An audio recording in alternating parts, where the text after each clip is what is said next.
Brought to you by TechnoSpark 20 series smartphones. Brought to you by TechnoSpark 20 series smartphones. I'm superhuman.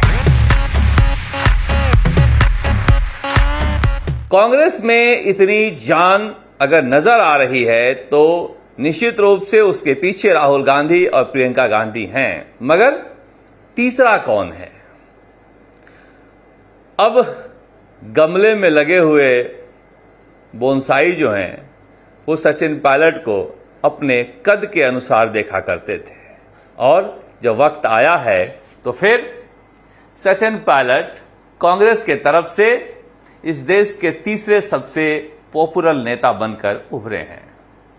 अब देखिए, इसमें कई तरह की बातें हो रही है कि क्या 2024 चुनाव खत्म होने के बाद कांग्रेस में सचिन पायलट का रुतबा बरकरार रहेगा, बढ़ेगा, या फिर चुनाव खत्म पूछ खत्म।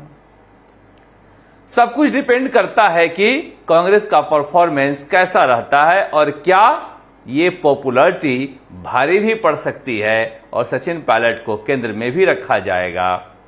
देखिए, केंद्र में रखा जाए या राज्य में रखा जाए फर्क नहीं पड़ता है, फर्क ये पड़ता है कि गांधी परिवार के साथ आपके रिश्ते कितने अच्छे हैं। कोई भी यहां पर प्रदेश अध्यक्ष और नेता प्रतिपक्ष बनकर मुख्यमंत्री नहीं बनता है। मुख्यमंत्री कांग्रेस और बीजेपी में दिल्ली से ही आता है, इसलिए बेहतर है रिश्ते दिल्ली ही ठीक हो। मगर मैं ये सब इसलिए दिखा रहा था कि विक्रमादित्य सिंह वहां के स्टार कैंडिडेट हैं, उनके प्रचार के लिए मंडी पहुंचे थे और हौसला है, जज्बा है, काम करने का तजुर्बा है, ये विक्रमादित्य सिंह के पोस्टर पे लिखा हुआ है। और हिमाचली टोपी लगाए सचिन पायलट मंडी में हैं और मंडी के बाद पंजाब में प्रचार करने जा रहे हैं, हरियाणा में जा रहे हैं, फिर शाम को दिल्ली में भी सभा है क्योंकि कन्हैया कुमार की सीट का प्रभारी है। दिन भर के चुनाव प्रचार के बाद चले आते हैं दिल्ली में अपने प्रभार वाले सीट पर। अब देखिए, लोग कहेंगे इसमें क्या नया है, हर नेता प्रचार करता है। यह बात इसलिए महत्वपूर्ण है कि एक विधायक की पूछ अगर कांग्रेस में पूरे देश में डिमांड हो रही है तो फिर यही तो बात मैं इतने सालों से समझाते रहता हूं कि अगर मैं तारीफ कर रहा हूं तो इसके बदले में नाराज होने के बजाय ये देखना चाहिए कि कांग्रेस के पास एसेट क्या है। और मजेदार बात यह है कि एक खेमा ऐसा है जिसे अच्छा नहीं लगता है ये, मगर कांग्रेस के लिए एसेट क्या है जो अशोक गहलोत एक कहते हैं, इसके तंज कहा सा करते थे कि वो भी एसेट हैं। हमारे राहुल गांधी ने कहा है, वो एसेट क्यों कहा था राहुल गांधी ने, ये अशोक गहलोत के लिए समझने का भी वक्त है। मगर अशोक गहलोत फिलहाल क्या कर रहे हैं? अशोक गहलोत फिलहाल ट्विटर पर हैं और ट्विटर खेल रहे हैं। अमेठी का प्रभारी उन्हें किन परिस्थितियों में धीरज श्रीवास्तव की वजह से बनाया गया था सब जानते हैं, और अमेठी के बाद इतने बड़े नेता आप किसी सीट के प्रभारी तो हो नहीं सकते। और अभी कोशिश कर रहे हैं कि 2 चरणों का चुनाव बाकी है, करीब छठे चरण का तो खत्म हो गया है, अब 7वें चरण का बाकी है। 7वें चरण में पंजाब में कोई जिम्मेदारी मिल जाए या उत्तर प्रदेश में मिल जाए या बिहार में मिल जाए, मगर मुझे लगता नहीं है क्योंकि वो फॉर्मेट में सेट नहीं बैठ रहे हैं। तो फिर क्या कर रहे हैं? वही कर रहे हैं जो मुख्यमंत्री रहते हुए नहीं कर पाए। अगर मुख्यमंत्री रहते हुए इस तरह की खबरें वो पढ़े होते और संजीदा रहे होते तो निश्चित रूप से अशोक गहलोत दोबारा लौट के आ सकते थे। बहुत ही शर्मनाक घटनाएं हुई हैं पिछले 2 दिनों में। अब भजनलाल शर्मा प्रचार करने में लगे हुए हैं, अब यूपी जा रहे हैं कल, मगर राजस्थान में क्या हो रहा है उसकी जवाबदेही कौन लेगा? अगर अशोक गहलोत अपने कार्यकाल में जिम्मेदार थे तो भजनलाल शर्मा भी अपने कार्यकाल में जिम्मेदार हैं। भजनलाल शर्मा को लेकर भिड़ंत हुई है और जमकर भिड़ंत हुई है। भजनलाल शर्मा को लेकर ट्विटर पर भिड़ंत हुई है। ट्विटर या सोशल मीडिया या फेसबुक ये इस तरह की मीडिया है जहां पर परोक्ष रूप से आप लड़ाई लड़ सकते हो, प्रत्यक्ष रूप से अगर आकर सामने आकर लड़ने में कोई संदेह हो तो। कांग्रेस के किसी नेता ने भजनलाल शर्मा से इस्तीफा नहीं मांगा है, तो ये ट्विटर पे कौन थे जो इस्तीफा मांग रहे थे? और उसके जवाब में ये ट्रेंड कराया गया जन जन के लाल भजनलाल, माने बाद में मतलब भजनलाल शर्मा के समर्थक भी सक्रिय हुए। हालांकि 10,000 9,000 के आसपास ये पहुंच पाया और भजनलाल शर्मा के खिलाफ जो ट्विटर पर ट्रेंड हुआ भजनलाल शर्मा इस्तीफा दें, वो करीब करीब 20,000 के ऊपर गया था। ये भजनलाल शर्मा इस्तीफा दो 11.8 था उस वक्त, जो अभी करीब 20,000 के ऊपर दिखाई दे रहा है।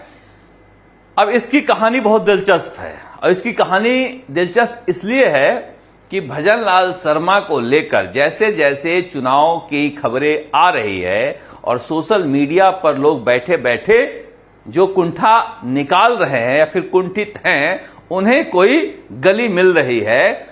वो तय कर रहे हैं कि किस तरह से भजनलाल शर्मा के खिलाफ माहौल बनाना है। भजनलाल शर्मा के खिलाफ माहौल बनाने के लिए बीजेपी के एक नेता द्वारा कहा जा रहा है इस तरह की बातें कि उनकी एक सोशल मीडिया टीम है, उनके द्वारा भजनलाल शर्मा इस्तीफा दो ट्रेंड कराया गया है। ये इसमें कांग्रेस का योगदान हो सकता है, मगर कांग्रेस द्वारा ये ट्रेंड नहीं कराया गया है, जो हमारे सूत्र कह रहे हैं। यानी बीजेपी में बड़ा भसर मचने वाला है अगर मोदी सरकार मजबूती के साथ ना आए और राजस्थान में बीजेपी बहुत सारी सीटें जिस तरह से लोग कह रहे हैं कि लूज कर रही है, अगर ये स्थिति बनी तो फिर भजनलाल शर्मा के लिए एक नई चुनौती होगी। और उसी का ये ट्रेलर था। ट्रेलर देखकर अगर ये समझ जाते हैं तो फिर ठीक है, क्योंकि देखिए मैं बार बार कहता हूं ऐसी बात नहीं है कि भजनलाल शर्मा के राज में सब कुछ बर्बाद हो रहा है और अशोक गहलोत वसुंधरा के राज में रामराज्य था। दरअसल भ्रष्टाचार को लेकर जो कड़ाई भले सुधांशु पंत ने किया हो रही है या कड़े कदम उठाए जा रहे हैं, उसकी वजह से विधायकों में, मंत्रियों में, अफसरों में भारी नाराजगी है और वो एक माहौल बना रहे हैं कि राजस्थान में सरकार नाम की कोई चीज नहीं है, क्योंकि लूट का रास्ता अब तक नहीं खुल पाया है।